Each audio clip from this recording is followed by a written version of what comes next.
My dad was sprawled face down on a stranger's front lawn, his arms bound behind him with one of those plastic zip ties you can pick up in bulk from Walmart. Over him, a woman in a sparkly Choi compliance officer windbreaker stood, shouting, "You're under citizen's arrest for mailbox violations." But the most baffling part? My dad was grinning, calm as the sunrise, as though being pinned to the grass by a suburban vigilante wasn't even the strangest thing that had happened to him that week. That's when it hit me. Two things were obvious. First, Wisteria Pines had completely lost its mind. Second, Karen Holstead had no idea she was up against someone who'd been sheriff for 25 years. It all started a few days ago when I returned to the neighborhood exhausted from the chaos of college life. My dad had offered me a place to crash for a while as I figured out what came next. He didn't mention, however, that Wisteria Pines, the quiet little cul-de-sac with pastel houses and perfectly manicured lawns, had turned into some sort of twisted dictatorship, ruled by a woman with far too much free time and a stack of laminated clipboards. The first red flag came when I found a note stuck under my windshield wiper, hastily scribbled in red pen. It read, "No overnight street parking. Violators will be towed at owner's expense. HOA code 4.7 compliance check initiated." Beneath that was the signature, Officer K. Halstead, Enforcement Division. It would have been intimidating if it had been written on the back of a grocery store receipt. I showed it to my dad and he just laughed. "It's not even a real HOA," he said, explaining as he sipped his black coffee and went back to sorting his fishing tackle. "That woman's making up rules and enforcing them with nothing but her own made-up code book." The next morning, I heard a shrill whistle from outside, not the kind you'd hear at a Little League game, but the kind that could be heard from blocks away. Karen was marching up our driveway, clipboard in hand, measuring tape slung over her belt, as though she were about to inspect a military base. Her mirrored aviators and smug expression showed no sign that she'd ever been challenged before.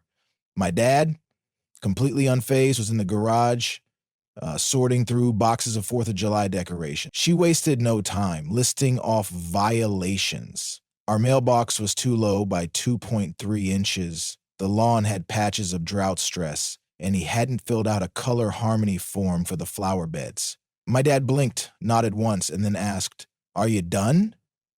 That was all it took to make her twitch. She wasn't used to being ignored. "I'll be back with a citation," she hissed, before warning me not to park on the curb that night, naturally. That night, my dad parked on the curb just to spite her. Then it all went south. The next day, as my dad was humming to Led Zeppelin on his way out to grab donuts, Karen pulled up behind him in a gray SUV, flashing lights duct taped to the dashboard, a fake decal on the door reading Wisteria Pines Patrol. She was in full-on cop cosplay mode. She pulled him over on Magnolia Lane in front of Mrs. Vasquez's house, stormed out of the SUV, holding a megaphone and shouting at him to step out of the car for an HOA security intervention. Confused but calm, my dad rolled down his window and asked if she was serious. Karen ranted about reckless endangerment and non-compliant window tint before attempting to drag him out of the car. My dad, who spent 25 years as sheriff, doesn't take kindly to being handled by someone who's more familiar with crime documentaries than law enforcement training, so he allowed her to zip tie him, curious to see how far she'd take it. The situation would have remained a bizarre neighborhood story if Deputy Danny Martinez hadn't shown up. She pulled up just as Karen was calling in her command center, which turned out to be Karen's husband, Greg, sitting in a foldable chair with a walkie-talkie. Danny, taking in the scene, got out of her cruiser, her eyes narrowing as she assessed the situation. Karen, undeterred, pointed at Danny and shouted for backup, calling my dad a resist. Danny just blinked, looked down at my dad, who was lying on the grass, zip-tied in powdered sugar on his shirt, and asked, "Karen, what the hell is going on?" Karen launched into a 10-minute tirade about my dad's supposed violations, waving around a pastel-colored ticket in Comic Sans font. Danny, without skipping a beat, cut the zip ties with a utility knife and helped my dad up, then turned to Karen and said, in the driest voice imaginable, Karen, this is Sheriff Rick Turner, retired consultant to the county sheriff's department, which means he technically outranks me. She let the sentence hang in the air. Karen went from pale to purple. He parked the wrong way, she weakly muttered. There's a code. There's always a code. Danny was having none of it. There's no HOA, she said firmly, not a real one. You're not allowed to pull people over, Karen. That's a felony. The neighborhood was never the same after that moment, but Karen wasn't done. Despite being exposed and humiliated, she returned to her antics. It was as if she had been stung by a bee and was now on a mission to exact her twisted version of justice. The following day, after the zip tie incident, things were supposed to go back to normal. My dad laughed it off, making jokes about how he hadn't had this much excitement since a meth lab exploded behind the bowling alley back in 2011. Yet something was different. The neighborhood felt different. People weren't just whispering about the incident, they were watching. Lawn chairs had popped up on porches facing the street, like the neighborhood was awaiting a show. Karen went quiet for about a day, maybe a day and a half, but that quietness didn't last. When she returned, she was bolder. She wasn't just enforcing fake rules anymore. She wanted to make an example of my dad, the villain of her suburban saga. He had to attend a zoning advisory group meeting that morning across town. It was something he agreed to help with in his semi-retirement, but that day, as he pulled out of the driveway in his old Crown Vic, something fell off. I watched from the porch as he slowly drove off, coffee in hand, aviators on, looking like the sheriff he once was. I swear I saw Karen's SUV creeping behind him, moving at a turtle's pace, a shark in beige. Not trusting my gut, I followed, my curiosity getting the best of me. What I witnessed next was nothing short of absurd. A full-blown fake traffic stop. Karen had her SUV parked diagonally across the road like a makeshift barricade, lights flashing, siren blaring. Yes, a toy store megaphone siren. Dad was sitting in his Crown Vic, calm and unbothered. Karen stomped toward him, folder under one arm and a laminated badge around her neck reading, Chief Enforcer, Wisteria Pines Residential Command. She started barking orders, demanding license and registration.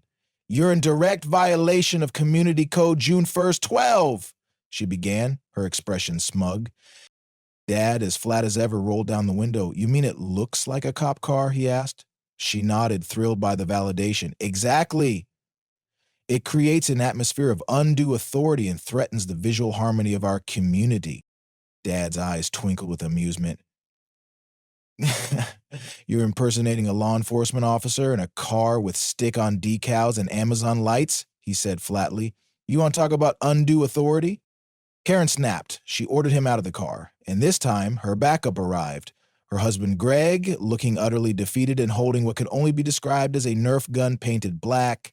Karen shoved a paper into my dad's face. It looked official until you read the fine print. It was a notice of civil suburban infraction printed on stationery from a cat-themed Etsy shop. At that point, Dad got out of the car, slowly and calmly. He turned to Greg and asked, You really going along with this? Greg said nothing. Karen, fuming, began rattling off some faux Miranda rights involving surrendering front yard privileges and barbecue licenses. She then attempted to handcuff him, this time with fuzzy pink cuffs. She shoved him against the hood of the car, not roughly, but enough to leave a mark, and demanded he comply. Just then, Deputy Danny pulled up, stepping out of her cruiser. Karen, she said, her voice calm but firm, step away from him.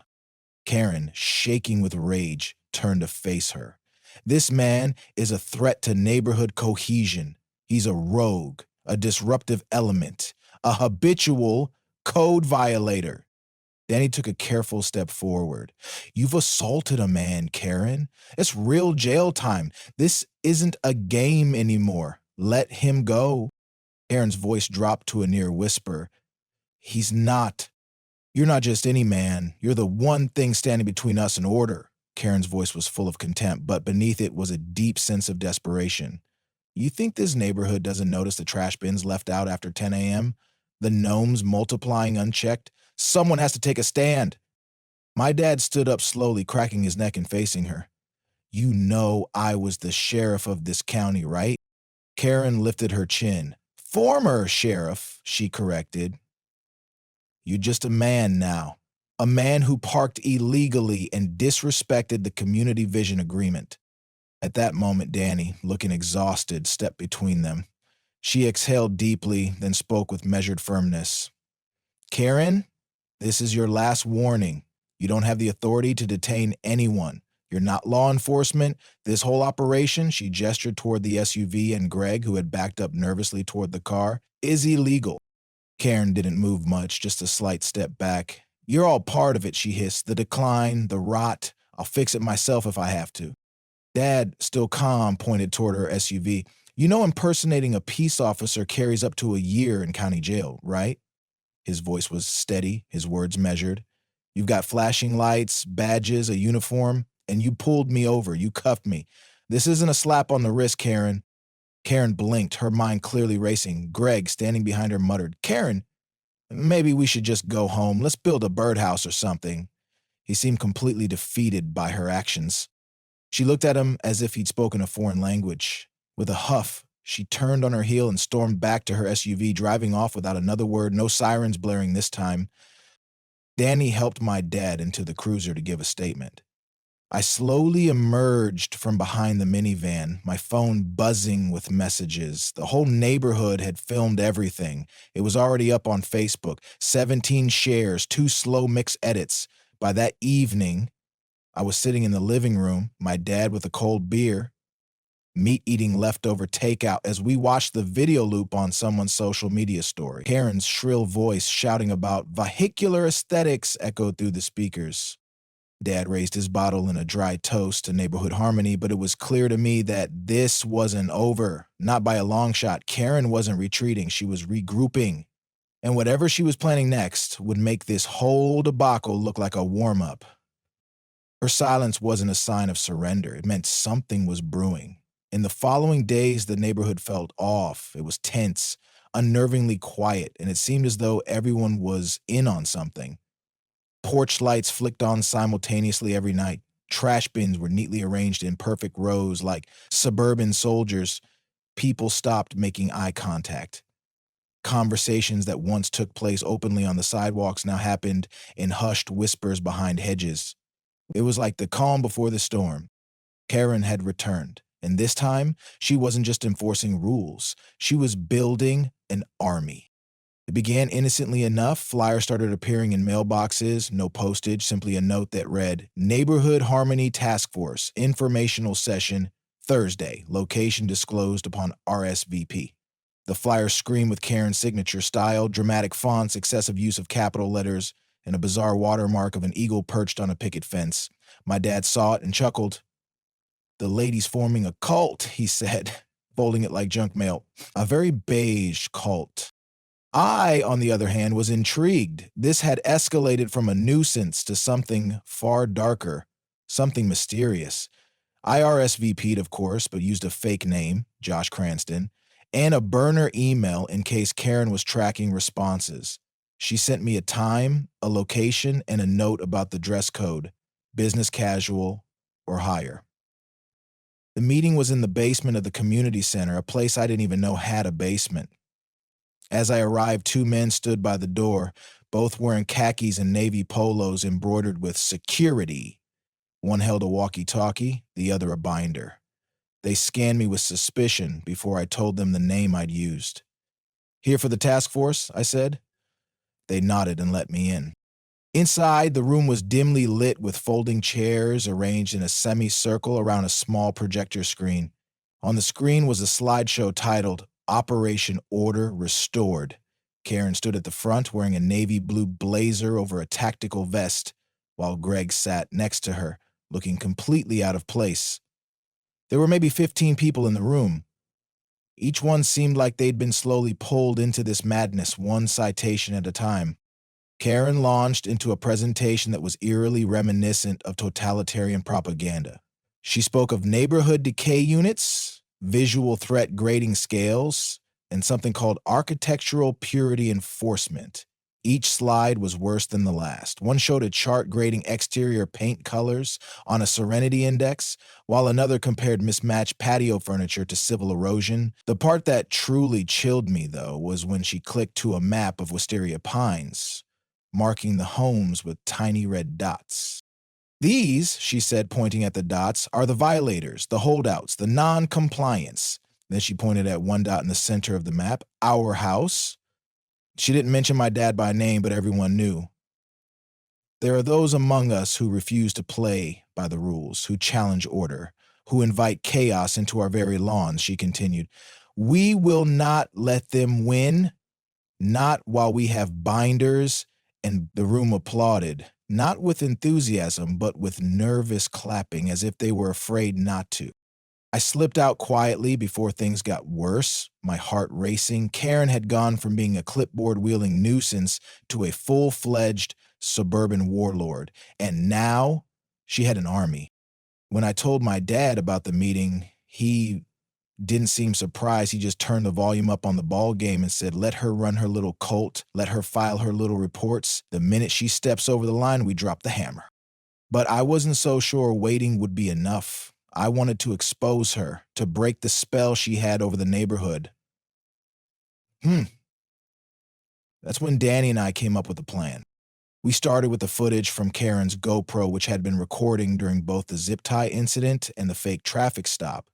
A neighbor who'd borrowed the camera to digitize footage for the HOA archive quietly gave us the files. I spent 2 nights editing, adding dramatic music, zooming in on Karen's wild eyes, and including slow motion replays of her yelling about mailbox height regulations. The final touch was a freeze frame of her waving her fake badge in Danny's face, followed by a title card that read, Suburbia's Most Wanted. Then came the gala. Karen had planned a neighborhood unity gala, complete with catered appetizers and a slideshow celebrating successful compliance transformations. The clubhouse was decked out with patriotic bunting and color-coded tablecloths, and Karen wore an actual tiara, claiming it symbolized leadership clarity. Danny and I arrived fashionably late, both dressed in tuxedos we'd borrowed from her cousin's wedding stash. We made our entrance just as Karen took the stage to accept the first Community Heroism Award, which she had awarded to herself. I plugged the USB drive into the projector while Danny distracted her with a fake question about fence stain regulations. The lights dimmed, the music started, and chaos ensued. The video played in full. Karen's speeches, her rants, her detainments, every exaggerated claim, every time she shouted, I am the law. It all unfolded on a 20-foot screen in high definition. Gasps filled the room. People exchanged stunned looks. Greg buried his face in his hands. One woman whispered, she cuffed the sheriff. Karen tried to unplug the projector, but Danny stepped in and gently moved her aside. Let it finish, she said firmly. Transparency is important. When the video ended, the applause was hesitant but real. People were finally seeing the absurdity of Karen's behavior, the danger of letting someone like her hold power without any real authority. But just when I thought we'd won, Karen picked up the microphone, smiling as though nothing had happened. That was an excellent dramatization, she said. Very creative editing, but don't be fooled. The chaos is still out there. And I won't stop until every street lamp is uniformly spaced, every garbage bin is regulation, and every citizen lives without fear of disorder. She dropped the mic, literally, and stormed out, flanked by her 2 security guys, who now seemed deeply unsure of their careers. The room was stunned. For a moment, I felt a strange mixture of triumph and dread. We had embarrassed her, yes, but we hadn't stopped her. Karen wasn't just a rule-obsessed neighbor anymore. She had become something else.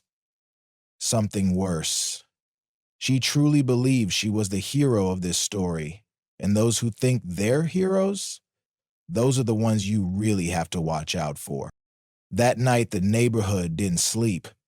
Lights stayed on behind blinds, voices murmured behind fences, and the community group chat was flooded with messages. Some defended Karen, claiming the video had been taken out of context. Others were horrified that they had been following the orders of someone who had zip-tied a retired sheriff. But most people were just confused. Wisteria Pines had never been exciting, never divided, never had drama worth mentioning. Now it felt like the whole neighborhood was holding its breath, waiting for the next move. And of course, Karen had already won. The next day, my dad stayed quiet. He didn't gloat. He just sat on the porch sipping his coffee, nodding at the neighbors who passed by. A few gave him thumbs up, one even mouthed thank you as though he had liberated them from tyranny. He didn't react to any of it. "She'll come harder now," he said quietly. "People like Karen don't back down, they double down." He was right. Later that afternoon, an envelope appeared on our doorstep. No stamp, no return address. Inside was a single sheet of paper with bold, centered text. "You are hereby summoned to appear before the Neighborhood Code Review Committee for a formal hearing on your continued noncompliance, misconduct, and behavior unbecoming of a resident. Refusal to appear will result in sanctions." There was no date, no time, just a signature. Chairwoman Karen Holstead. Ed held the letter between two fingers like it might be contagious. "She made herself a committee now," he said. "Next thing you know, she'll be printing currency." I expected him to tear it up or laugh it off, but instead, he went inside, grabbed the real HOA binder from the attic, and spent the next few hours reading it like a novel. Sticky notes, highlighters, muttering to himself. My dad didn't flinch when he saw the summons. He simply looked at it, then muttered, "If she wants a hearing, I'm going to give her one, but we'll play by the real rules this time." What followed was a spectacle that no one in the neighborhood could have ever anticipated. Karen turned the community clubhouse into her personal tribunal chamber. She hung blackout curtains, set up podiums, and even created a witness stand made from stacked milk crates. The jury consisted of 6 of her most loyal followers, people who either owed her favors or were too scared to refuse her. From what I gathered, Greg had tried to talk her out of it, but Karen had threatened to ban him from the patio if he didn't support her. The atmosphere was tense as the room began to fill with neighbors. Some curious, others angry, and a few just there to pass the time. My dad walked in wearing his old sheriff's jacket, unbothered and composed. I followed him, phone in hand, ready to capture every moment. Danny came along too, but not in uniform, just there to observe silently. When Karen saw Danny, she muttered something under her breath about intimidation tactics. The hearing began with Karen dramatically slamming a gavel down onto a dinner plate, declaring the Com Code Tribunal is now in session. She then accused my dad of 7 different violations: unauthorized vehicle display, obstruction of decorative unity, and even inciting neighborhood instability. My dad raised an eyebrow and asked, "Are you going to read me my rights or just keep making things up?" She didn't appreciate the sarcasm. Her opening statement was followed by a slideshow filled with photos she'd taken over the past few weeks. Our trash bins with the lids slightly open, a garden gnome that had tipped over, and even a picture of my dad mowing the lawn shirtless, which she claimed was aesthetic harassment. When it was his turn to speak, my dad didn't even stand. Instead, he calmly pulled out the real HOA charter and began reading aloud. He pointed out that all the points Karen had mentioned were irrelevant. The HOA had been disbanded 5 years ago, meaning all the rules were null and void unless voted on by the community and reinstated.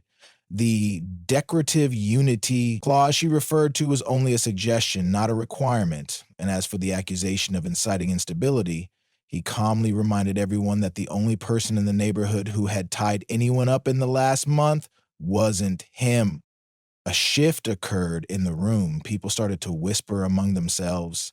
Karen attempted to interrupt, but my dad kept going. His momentum was undeniable. He revealed that Karen had forged community notices and presented testimony from 3 neighbors who claimed she had threatened them with citations unless they moved their cars. Then he dropped the bombshell.